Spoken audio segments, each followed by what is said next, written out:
Сәлем достар, мен сіздерге Instagram'нан қалай видео жазуға болатынын көрсетемін. Ол үшін Play Marketке кіресіз. InstaSafe деген программаны жазып алуға болады. Дәл осылай жазасыз, міне. Дәл осылай жазасыз. Менде осы түрі открыть етесіз. Сол күте тұрамыз. Галочканы көтереміз, ашамыз, яғни одан Instagram'ға әрі қарай. Міне, мысалы осы видеоны копировать ссылка дейміз. Болды. Скопированы. Міне, кетіп жатыр жоғарыдан. Бұл сіздің телефоныңызға түседі. Бірден. Міне, арадан уже жазылды.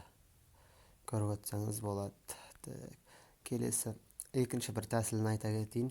Егер сіз Telegram ашсаңыз, онда Telegram болса, осылай поискқа осы Instagram Safer-ді жазасыз. И жәнегі копировать ссылканы осы жерге ставить етесіз. Болды. Бұл осы арада да міне қалады, көрдіңіз бе? Осылай. Осы арада жазылды. Рахмет. Лайк басамыз, міндетті түрде комментарий қалдырамыз. Жаман болса да міндетті түрде каналға жазыламыз. Рахмет. Сіздермен Даран.